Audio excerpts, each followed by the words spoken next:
వందనాలండి. ఈ విధంగా మరొకసారి కలవడానికి దేవుడు అనుగ్రహించిన అద్భుతమైన అవకాశం బట్టి దేవుని నామానికి మహిమ కలుగును గాక. ఆమేన్. అయితే ఈరోజు దేవుడు మనకి మరో క్రొత్త సంవత్సరాన్ని ఇచ్చారు. ఇప్పుడు దేవుడు కొత్త సంవత్సరాన్ని ఇవ్వడమే కాదు, ప్రతి నెల మొత్ క్రొత్తగా ప్రతి నెల వస్తున్నాడు ఆయన. అలాగే ప్రతిరోజు కూడా క్రొత్తగా ఆయన ప్రతి దినాన్ని వస్తున్నాడు. ఇప్పుడు దినాలైపోయినాయి, నెలలైపోయినాయి, సంవత్సరంలోకి వచ్చాం. అంటే ఒక సంవత్సరం దాటిపోతుంది అనంటే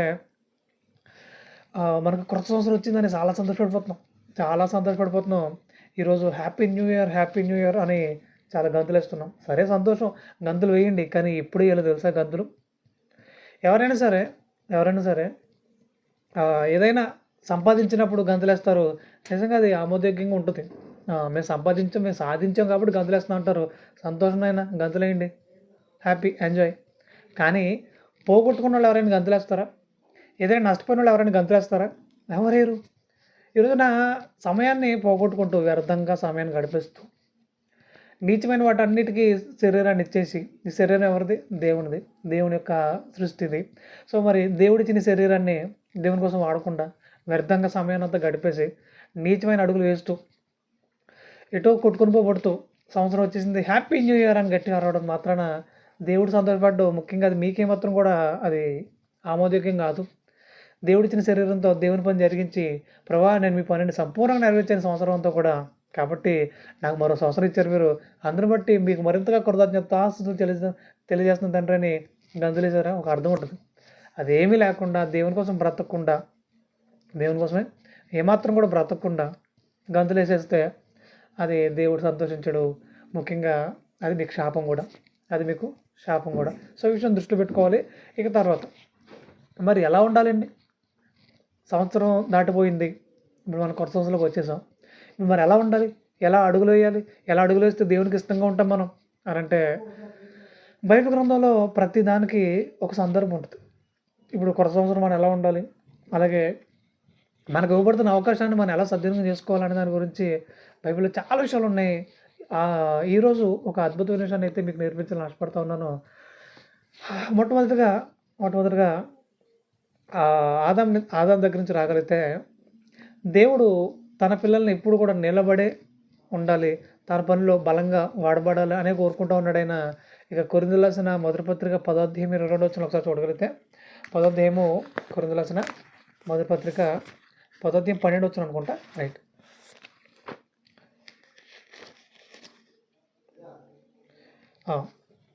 కొరింథీయులకు రాసిన మొదటి పత్రిక 10వ అధ్యాయం 12వ వచనం, తాను నిలుచున్నానని తలుచుకునేవాడు పడిపోకుండా జాగ్రత్తగా చూసుకోవాలను అంటున్నాడు. అంటే ఎవ్వరు కూడా పడిపోకూడదు, నిలబడి ఉండాలి. ఒక నిలబడి ఉన్నవా మర్రా పడిపోకుండా చూసుకొని అని అంటున్నాడు. ఎందుకు పడిపోకుండా ఉండాలి, ఎందుకు నిలబడి ఉండాలి అనంటే, తన పనిలో తన పిల్లలందరూ బలంగా నిలబడి ఉండాలని కోరుకుంటున్నాడు. మరి నిలబడి ఉంటేనే ఆయన పని జరుగుతుంది. పడిపోయిన వల్ల ఎలా జరుగుతుంది? ఈరోజున చాలామంది ఆత్మీయంగా పడిపోయారు. కానీ వాళ్ళ ఆలోచన విధానం ఎలా తెలుసా?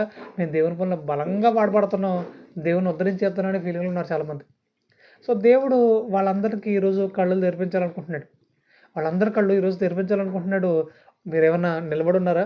పడిపోకుండా జాగ్రత్తగా చూసుకోండి. ఒకవేళ పడిపోయి ఉన్నారా, వెంటనే లేచి నిలబడండి.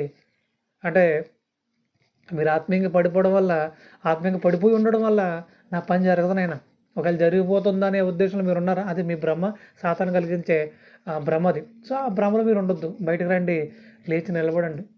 మీకు తెలుస్తుంది కదా, ప్రతిరోజు వాక్యం చదువుతున్నారో లేదో, ప్రతిరోజు వాక్యం వింటున్నారో లేదో, ప్రతిరోజు ప్రార్థన చేసుకుంటున్నారో లేదో మీకు తెలుస్తుంది కదా. ఏ రోజైతే మనం బలంగా ఆహారం తీసుకుంటామో ఆ రోజు ఇంకా బలంగా మనం సంతోషంగా ముందుకెళ్ళగలుగుతాం. ఏ రోజైతే ఆహారం తీసుకోమో ఆటోమేటిక్గా శరీరానికి అర్థమైపోతుంది, చాలా నీరసం అయిపోతారు, ఇంకా కొద్ది రోజులకి చనిపోతాం. అలాగే ఆత్మీయంగా కూడా మనం వాక్యం వినాలి, వాక్యం చదవాలి, అలాగే ప్రార్థన చేసుకోవాలి. ఈ 3 జరగకుండా నేను ఆత్మీయంగా నిలబడి ఉన్నాను నన్ను ఎవరైనా భ్రమపడుతున్నారా? వాళ్ళు సాతాను మాయాజాలంలో ఉన్నారనమాట. వెంటనే దాన్ని గుర్తించి బయటకు రావాలి. మీరు వాక్యం చదవకుండా, వాక్యం వినకుండా, ప్రార్థన చేయకుండా మీరు దేవుళ్ళు నిలబడినట్టు కానే కాదు. ఈ విషయం దృష్టి పెట్టుకోవాలి. ఇక ఎవడైతే నిలబడి ఉన్నాడో వాడు పడిపోకుండా జాగ్రత్తగా చూసుకోవాలంటున్నాడు. పడిపోయిన వారు వెంటనే లేచి నిలబడాలంటున్నాడు. ఒకవేళ అలాంటి పరిస్థితులు ఎవరైనా ఉండింటే కనుక మీలో ఈరోజు మీరు నిలబడాలి, దేవుని కోసం బలంగా కష్టపడాలి, అనేకులకు ఆశీర్వాదకరంగా మీరు పని చేయాలని వాక్యాన్ని బట్టి మీకు తెలియజేస్తున్నాను. అయితే మరి అలా పడిపోయి నిలబడిన వాళ్ళు ఎవరైనా ఉన్నారు బైబిల్ గ్రంథాలు అంటే చాలామంది ఉన్నారు. చాలామంది ఉన్నారు. అలాగే ఒక్కసారి నిలబడిన తర్వాత పడిపోయిన వాళ్ళు చాలామంది ఉన్నారు. మళ్ళా పడిపోయి నిలబడిన వాళ్ళు చాలామంది ఉన్నారు. నిలబడిన తర్వాత ఇంక మాకు ఇక ఏ ఇబ్బంది లేదు, మేము ధీమాగా ఉన్నాం అన్న ఆలోచనతో ఒక ధీమాతోటి మరలా పడిపోయిన వాళ్ళు ఉన్నారు. మరి బైబిల్ గ్రంథం వీళ్ళందరి గురించి ఎందుకు రాయించింది? నిలబడిన వాళ్ళ గురించి మనం రాయాలి కదా. మరి పడిపోయిన వాళ్ళ గురించి ఎందుకు రాయించింది అని అంటే, దేవుడు పక్షపాతి కాడు. తన భక్తులు ఎవరైనా తప్పు చేశారా, ఏదైనా పాపంలో పడిపోయారా, అది కూడా రాయించాడు. ఎందుకు రాయించాడు తెలుసా? భక్తుడు పాపంలో పడిపోయినా నా భక్తుడు కదా, నేను అతను క్షమించేస్తానులే, ఐ మీన్ వదిలేస్తానులే, పక్కనెట్టేస్తానులే, ఏం కాదులే నాయన, నువ్వు నా పనులు ఉన్నావు కదా, అంత పట్టించుకోవాల్సిన పని లేదు అని కానీ నేను ఎప్పుడు అనలేదు. నా యథార్థ స్థితి అని ఆయన నిరూపించుకోవడం కోసం వాళ్ళ పాపాన్ని రాయించాడు. వాళ్ళని ఏ విధంగా శిక్షించాడో కూడా రాయించాడు. అలాగే ఆయన భక్తులుగా మనం కూడా ఆయన పనులు ఉన్నప్పుడు ఎలాంటి పాపం జోలికి వెళ్ళకూడదు ఫస్ట్ పాయింట్. ఇక రెండోది ఏంటిదంటే ఒకవేళ వెళ్ళారా దేవుడు ఖచ్చితంగా మిమ్మల్ని విడిచిపెట్టేస్తాడు అని మనకు బుద్ధి రావడం కోసం ఈ విషయాలన్నీ మన కోసం రాయించాడు. ఈ విషయాలన్నీ పక్కనెట్టేసి నేను దేవుని పని చేస్తున్నాను కదా, నేను ఏ పాపం చేసినా పర్లేదు అనే పందాలు ఎవరైనా ఉన్నారా? అది చాలా పెద్ద మోసం. అది దేవుడు దాన్ని క్షమించాడు. ఈరోజు చాలామంది బోధకులు కూడా ఇదే విషయాన్ని బలంగా చెప్తున్నారు. మీరు దేవుని పనులు ఉన్నారా, అయితే మీరు పాపం చేసినా పర్లేదు అనే మాటలు మాట్లాడుతున్నారు. నిజంగా చాలా ప్రమాదం ఇది చాలా పెద్ద రోగం అని చెప్పాలి. సో అలాంటి రోగం మీలో కానీ ఉంటే కనుక వెంటనే దాన్ని మీరు నుంచి తీసుకునే ప్రయత్నం చేసేయండి. ఒకవేళ లేదంటే మీరు ఎయిడ్స్ రోగం కంటే, క్యాన్సర్ రోగం కంటే చాలా భయంకరమైన రోగం ఇది. ఆ రోగం మీలో ఉంటే త్వరలోనే చనిపోతారు ఆత్మీయంగా. నెక్స్ట్ పాతాళంకి వెళ్ళిపోతారు. ఇదైతే గ్యారంటీ. కాబట్టి అలాంటి మాయాజాలం నుంచి బయటకు రావాలని ఆ వాక్యాన్ని బట్టి మీకు తెలియజేస్తున్నాను. వాక్యంలో బలంగా నిలబడాలి, అనేకులకు ఆశీర్వాదకరంగా కట్టబడాలి. దేవుడు ఇదే కోరుకుంటున్నాడు. దేవుని పనులు ఉన్నప్పుడు ఎలాంటి పాపం చేయొద్దు. ఒకవేళ మీరు పాపం చేయాలనుకుంటే కనుక బయటకు పోండి, ఇంకా అక్కడ ఉండండి, ఇంకా దేవుళ్ళకి రాకండి. ఇది వాక్యం తెలియజేస్తుంది. అయితే ఇప్పుడు ఆదాము హవ్వలు దేవుడు తయారు చేసుకున్న ఇద్దరు మానవులు, వారిని దేవుడు ఒక ఆజ్ఞ అయితే ఇవ్వడం జరిగింది వారికి.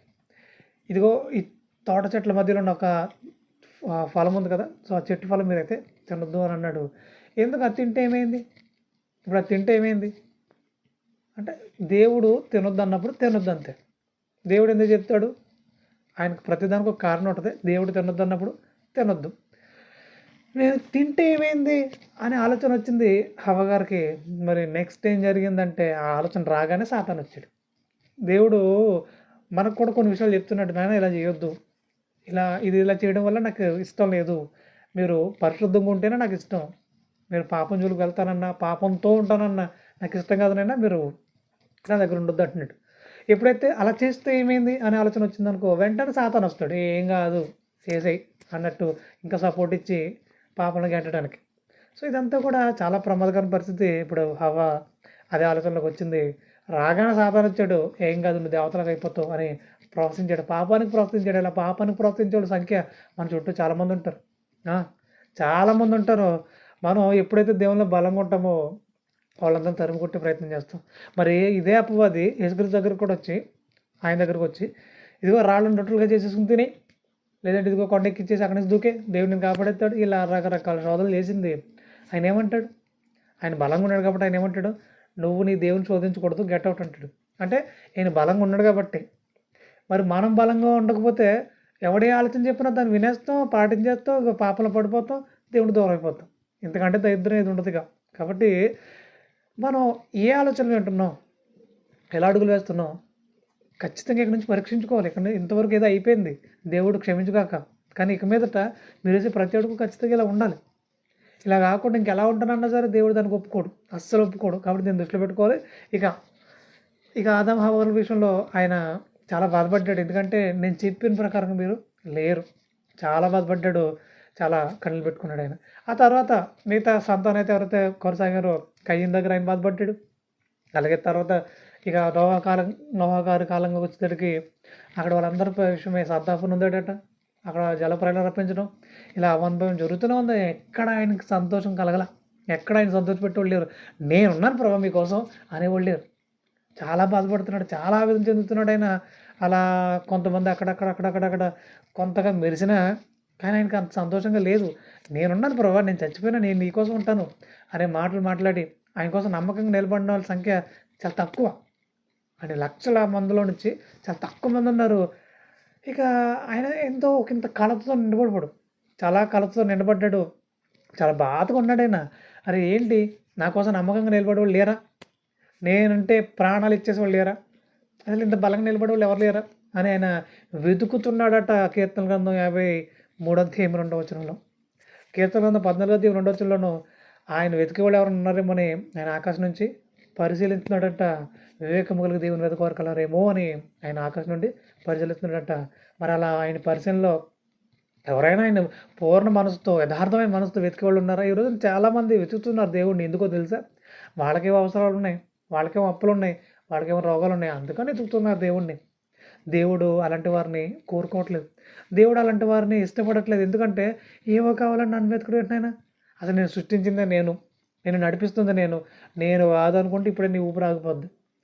ఈ విషయం నీకు అర్థం కావాలి కదా! అలా అర్థమయ్యి ప్రభా నాకెంత ఆరోగ్యాన్ని ఇచ్చారు, నాకింత బలాన్ని ఇచ్చారు, నాకింత సామర్థ్యాన్ని ఇచ్చారు, నన్ను నడిపిస్తున్నారు. ఎందుకంటే నాకేం కావాలి ప్రభా అని ఆయనకు విషయమై కృతజ్ఞత కలిగి నమ్మకంగా నడుచుకోవాలి కానీ, నమ్మకంగా అడుగులేసే ప్రయత్నం చేయాలి కానీ, నాకు అది ఇస్తావు ప్రభా నేను నమ్ముకుంటా, ఇది ఇస్తావు ప్రభా నేను నమ్ముకుంటా అనే మాటలు మాట్లాడితే ఆయన చాలా బాధపడిపోతాడు. ఈ రోజున ఎలా బాధపెట్టే వాళ్ళ సంఖ్య ఎక్కువైపోయింది. ఇలా విశ్వాసాలు బాధపెట్టడం కాదు, సేవకులు కూడా దానికి ప్రోత్సహిస్తున్నారు. మీరు ఇదే అడగండి, మీరు ఇలాగే అడగండి అన్నట్టు. అంటే ఏవో కలిసి వస్తాయంటే దేవుడు నమ్ముకోవాలి, లేదంటే వద్దు అనగాడికి సేవకులు కూడా ప్రారంభించారు. నిజంగా చాలా బాధాకరం, చాలా ఆవేదనకరం. సో ఇలాంటి బోధన విధానం ఏమాత్రం కూడా మంచిది కాదు. అలా బోధ విని దాని ప్రకారంగా ఎవరైతే నడుచుకుంటారో వాళ్ళందరూ శాపగ్రస్తులు అని చెప్పాలి. ఎందుకంటే ఇది దేవుడు నియమించిన నియమం కాదు, నిబంధన కాదు. దేవుని యొక్క నిబంధన ఏముంది? వాక్యం వినాలి, వాక్య ప్రకారంగా విశ్వసించాలి, ఆ ప్రకారం నడుచుకోవాలి. ఇంత తప్ప ఏదో వస్తుందని, ఏదో కలిసి వస్తుందని, ఏదో మేదేసుకొని పోదాం అన్నట్టుగా దేవుడు నమ్ముకుంటే దేవుడు దానికి యాక్సెప్ట్ చేయట్లేదు. సో ఇది విషయం దృష్టి పెట్టుకోవాలి.